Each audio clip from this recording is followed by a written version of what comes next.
La madrugada del 14 de abril de 1702, el Mar Caribe fue testigo de una emboscada que alteraría el rumbo de un conflicto no declarado. En plena Guerra de Sucesión Española, cuando las rutas marítimas eran arterias sangrantes de riqueza colonial, un grupo de piratas al servicio de la corona inglesa, liderado por el infame capitán Edmund Drake, ejecutó una de las capturas más calculadas y violentas jamás documentadas en los registros navales no oficiales del siglo XVIII. Lo que parecía una presa más en una ruta saturada de oro y esclavos, se transformó en una operación quirúrgica de terror y precisión. La sangre corrió antes que las velas fueran avistadas. El galeón español Santa Rosa de Lima jamás alcanzaría su destino en Cádiz. El encuentro ocurrió a unas 80 millas náuticas al noreste de Cartagena. El Santa Rosa, cargado con más de 100 toneladas de cacao, lingotes de plata de Potosí, reliquias religiosas y una docena de prisioneros indígenas de la selva del Orinoco, viajaba con una escolta mínima, una fragata menor cuyo capitán enfermó días antes, dejando el mando a un joven alférez sin experiencia. El mar estaba en calma, el cielo sin luna. El olor de la pólvora seca y la tensión impregnaban la cubierta del Venganza del Diablo, el buque insignia de Drake, camuflado como mercante holandés. En sus bodegas viajaban 58 hombres, desertores, asesinos, marinos renegados y exmilitares de los Países Bajos, todos unidos bajo la promesa del saqueo y la muerte. La operación comenzó 3 días antes. Drake desplegó 3 embarcaciones menores, construidas con cascos bajos y velas de lona opaca, apenas visibles en la negrura del horizonte. Se mantuvieron a distancia, imitando el comportamiento de pescadores portugueses. Durante la noche, usando linternas cubiertas con cristales de tinta, se aproximaban al galeón para estudiar sus turnos de guardia, las rutas de patrullaje y la cantidad de mosquetes activos en cubierta. Los vigías del Santa Rosa, confiados por la aparente tranquilidad del Caribe, jamás advirtieron que estaban siendo vigilados. Drake trazó su asalto como un cirujano diseccionando a un moribundo. El primer paso fue cortar la ruta de escape de la fragata escolta. En la madrugada del 14, una de las lanchas menores, cargada con barriles de alquitrán y fragmentos de hierro, se acercó fingiendo un desperfecto. Cuando la fragata permitió el abordaje para ofrecer ayuda, los piratas encendieron los barriles, creando una explosión que partió el timón e incendió la bodega. En minutos, la embarcación auxiliar se convirtió en un infierno flotante, atrayendo la atención de la tripulación del Santa Rosa, mientras Drake y sus hombres abordaban desde el otro flanco. Subieron por ganchos de abordaje revestidos de cuero húmedo para silenciar el roce con la madera. Los primeros en subir degollaron a los vigías y cortaron las cuerdas del timón. La táctica era clara: aislar, dividir y exterminar. El capitán español, don Gabriel Enríquez, un veterano de la Armada que había sobrevivido al sitio de Barcelona, organizó una defensa desesperada en la cámara de artillería. Pero las puertas fueron quemadas con aceite hirviendo y hachas afiladas. En menos de una hora, el mando estaba neutralizado. Los piratas no solo buscaban oro, buscaban información. Interrogaron bajo tortura a los oficiales supervivientes. Querían conocer rutas futuras, puertos no registrados, cargamentos ocultos. Uno de los testigos, un joven grumete llamado Esteban Villalobos, declaró años más tarde en un tribunal de Sevilla que Drake obligó a los prisioneros a mirar cómo ejecutaban a sus compañeros, uno por uno, arrojándolos al mar con pesos atados a los pies. El objetivo era doble: aterrorizar y quebrar voluntades. Los documentos confiscados fueron almacenados en cofres sellados con lacre inglés. Nadie del Santa Rosa fue liberado. Nadie fue dejado con vida innecesariamente. A la mañana siguiente, Drake organizó una falsa señal de socorro para interceptar otro navío cercano, el Nuestra Señora del Pilar, que acudió a prestar auxilio creyendo que el galeón había encallado. La misma estrategia fue replicada. En menos de 3 días, 2 embarcaciones de la flota colonial habían desaparecido sin dejar rastro en los registros oficiales. Solo una cruz de hierro oxidado que apareció meses después en la playa de la Tortuga, con los nombres de los caídos grabados a cuchillo, reveló algo de lo que ocurrió. Este tipo de operaciones no eran simples actos de pillaje. Formaban parte de un esfuerzo sistemático de inteligencia naval financiado en secreto por la Compañía Británica de las Indias Occidentales, con el respaldo implícito del almirantazgo. Los piratas como Drake actuaban como extensiones informales de un sistema geopolítico en expansión, donde el saqueo era diplomacia y la tortura una herramienta administrativa. Mapas fueron modificados, rutas rediseñadas, islas abandonadas convertidas en puestos de escucha. Los sobrevivientes que lograron escapar del asalto, 3 marineros encerrados en un compartimento sellado accidentalmente durante el abordaje, llegaron nadando a la costa semanas después. Uno murió desangrado por mordidas de tiburón. Otro enloqueció. El tercero, un mestizo sin nombre registrado, relató cómo los piratas obligaron a los cocineros del galeón a preparar un banquete con víveres saqueados mientras los cuerpos aún colgaban de los mástiles, empalados como advertencia flotante. La brutalidad del ataque al Santa Rosa de Lima dejó una huella en los anales marítimos clandestinos, una lección de estrategia, horror y cálculo político. El propósito no era solo robar, sino humillar al imperio español en sus propias aguas, dejando claro que ninguna embarcación, por sagrada que fuera su misión, estaba a salvo. Nunca se recuperaron los cuerpos. Nunca se hallaron los cofres. Pero los informes de otros capitanes que avistaron un barco con velas negras y figura de proa en forma de cruz invertida se multiplicaron. Rack había firmado su leyenda, no con un acto aislado, sino con una metodología de guerra encubierta.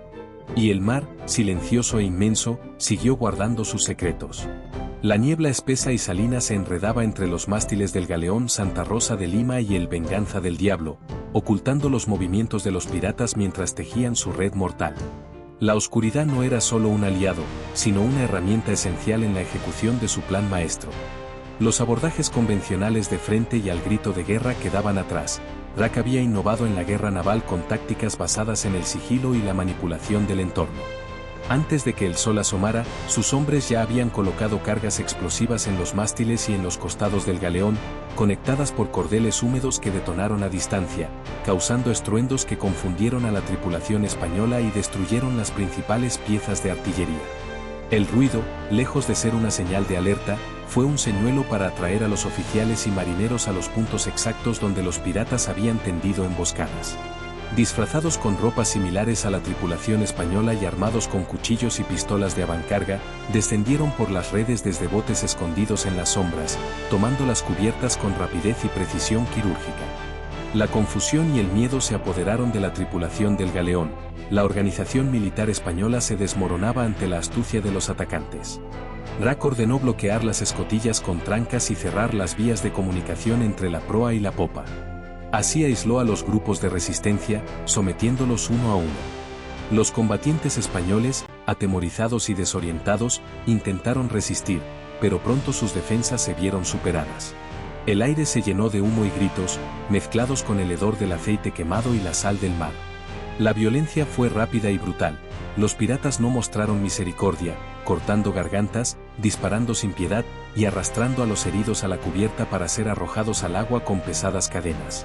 La estrategia no solo se basó en la fuerza bruta. Rack había diseñado maniobras psicológicas que quebrantaron el ánimo del enemigo. En un acto de crueldad calculada, hizo izar una bandera negra con un reloj de arena y una calavera, símbolo universal de muerte inminente, mientras los españoles aún luchaban por sus vidas. El mensaje era claro, el tiempo se agotaba. En la oscuridad, el sonido metálico de grilletes y cadenas retumbaba, prisioneros siendo sometidos a torturas para extraer información crítica sobre convoys futuros y rutas secretas. Uno de los momentos más atroces fue la captura del capitán Enríquez. Rack ordenó su humillación pública. Atado de manos y pies, fue obligado a presenciar la decapitación lenta y despiadada de sus oficiales más leales. Según testimonios recogidos por un clérigo que acompañó a Rack en años posteriores, el pirata justificó estas acciones como necesarias para mantener la disciplina en un mar donde la debilidad es muerte segura. Su método era implacable, una mezcla de terror y pragmatismo, con la convicción de que el miedo era la moneda más efectiva para el control.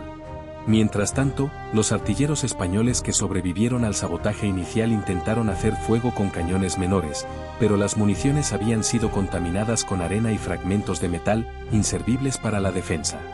Esta preparación meticulosa denotaba un nivel de inteligencia y espionaje poco común para la época, un indicio de que el ataque no fue improvisado sino planificado durante meses con informantes infiltrados en puertos coloniales. La captura culminó con la toma del tesoro principal. Los cofres de plata y oro fueron extraídos con rapidez, pero también se llevaron documentos diplomáticos y cartas cifradas. Para asegurar la fuga, Rack ordenó incendiar el Santa Rosa tras la evacuación, un acto para borrar toda evidencia y sembrar la confusión entre las autoridades españolas. Las llamas devoraron la madera y la historia, dejando solo cenizas y silencio en medio del vasto océano. Este episodio ejemplifica la evolución de la piratería en el siglo XVIII, de meros saqueadores a expertos en guerra psicológica, sabotaje y espionaje. Los piratas como Rack no solo buscaban riquezas, eran agentes activos de una guerra encubierta que desestabilizaba imperios y redes comerciales enteras. Sus tácticas fueron, a su vez, un espejo oscuro de los avances militares de la época, adaptados con una brutalidad inhumana al irregular campo de batalla marítimo. La huella del Santa Rosa en la historia fue borrada deliberadamente, pero los ecos de su caída resonaron en informes confidenciales y en las pesadillas de los marineros que sobrevivieron para contar la verdad. La captura del galeón fue un acto de guerra encubierta disfrazado de piratería, una sombra de violencia que perduraría mucho después de que las llamas se apagaran en el Caribe. Mientras las llamas devoraban las velas y la cubierta del Santa Rosa de Lima, Rack no permitía que sus hombres cayeran en el desorden. Su mando era férreo y despiadado, la disciplina se mantenía mediante la amenaza constante de ejecución inmediata ante la más mínima señal de insubordinación. Esta crueldad calculada aseguraba que la operación no se desviara ni un segundo del plan trazado. Los piratas utilizaban un sistema de señales luminosas y silbidos, perfeccionado durante años de asaltos nocturnos, que coordinaba el movimiento de las pequeñas embarcaciones para cortar cualquier posible ruta de escape del galeón o la llegada de refuerzos. Rack había ordenado que parte del botín fuese repartido inmediatamente para evitar motines, pero la mayor parte quedó bajo llave en la bodega del Venganza del Diablo. Allí, un grupo de expertos, exmarinos de la Marina Real, se encargaba de clasificar documentos y mapas, descifrar códigos y preparar informes que serían enviados en secreto a Londres a través de mensajeros disfrazados. La información extraída no solo enriquecía a Rack y su tripulación, sino que alimentaba un juego geopolítico mayor. La inteligencia naval británica utilizaba estos datos para planificar incursiones futuras y socavar el dominio español en el Caribe. Entre las tácticas que incrementaron la brutalidad de esta acción estuvo la práctica sistemática de la guerra psicológica inversa. En vez de simplemente intimidar al enemigo, Rack y sus hombres crearon escenas diseñadas para sembrar la paranoia interna en las flotas españolas. Por ejemplo, dejaron mensajes falsos escritos con tinta invisible, colocados estratégicamente en los restos del galeón incendiado, que sugerían la presencia de espías españoles infiltrados en puertos aliados. Estos mensajes desataron purgas internas y persecuciones despiadadas entre los propios españoles, debilitando aún más su resistencia. Uno de los oficiales capturados confesó en su lecho de muerte, según documentos encontrados décadas después en archivos coloniales, que el miedo a la traición y la desconfianza entre sus compatriotas fueron más devastadores que el asalto en sí. Los testimonios narran que Rack usó esta táctica con plena conciencia, manipulando la información como un arma paralela al fuego y la pólvora. No solo se trataba de saquear, sino de desintegrar la cohesión de un imperio. La tripulación de Rack también empleó una técnica poco común, la inserción de agentes dobles en las tripulaciones enemigas. Antes de la captura, algunos hombres se habían infiltrado en los puertos españoles como marineros comunes, ganándose la confianza de las tripulaciones del Santa Rosa y otros galeones. Estos agentes enviaban reportes regulares sobre la logística, cambios en la ruta o la moral de los marineros, y en ocasiones, saboteaban el armamento y las provisiones desde dentro. Este nivel de infiltración exigía una red compleja de comunicación secreta, códigos y señas que sobrevivió años después, hasta ser desmantelada tras la captura de varios espías. La brutalidad en la ejecución del abordaje y la posterior desarticulación del galeón era, en realidad, la culminación de un sistema sofisticado de guerra híbrida que conjugaba violencia física, psicológica y política. Rack no era solo un pirata sanguinario, sino un estratega despiadado que operaba en las sombras de un mundo donde la frontera entre la legalidad y el crimen era tenue y cambiante. Este episodio demuestra cómo la piratería del siglo XVIII fue una herramienta de poder estatal encubierto, más que simples actos de pillaje aislados. La conexión entre mercenarios y agentes estatales desvela una realidad incómoda.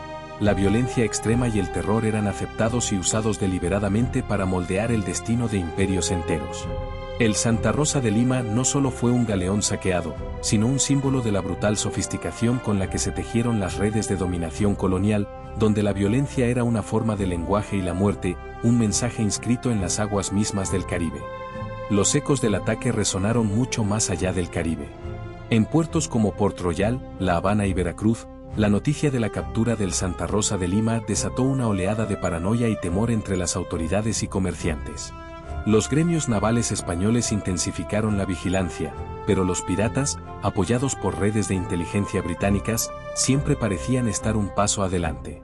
Se incrementaron los ataques encubiertos a convoys, incluso en rutas consideradas seguras, demostrando que el asalto no había sido un hecho aislado, sino parte de una cadena de operaciones coordinadas para minar la economía colonial.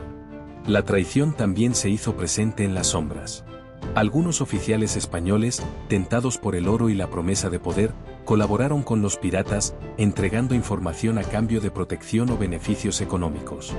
Documentos recuperados mucho tiempo después en archivos españoles mencionan interrogatorios secretos y purgas internas, donde sospechosos fueron encarcelados o ejecutados para frenar la filtración de datos. La confianza entre las filas españolas se quebró irremediablemente, y esa fractura fue un factor decisivo en la posterior caída de rutas y posiciones estratégicas. Paralelamente, la brutalidad del asalto y la desaparición del galeón alimentaron leyendas y relatos en las costas caribeñas. Pescadores y esclavos contaban historias de fantasmas navegando bajo banderas negras, con la figura espectral de Drac al timón. La figura del pirata se volvió un mito, pero también un símbolo de la resistencia contra el yugo imperial.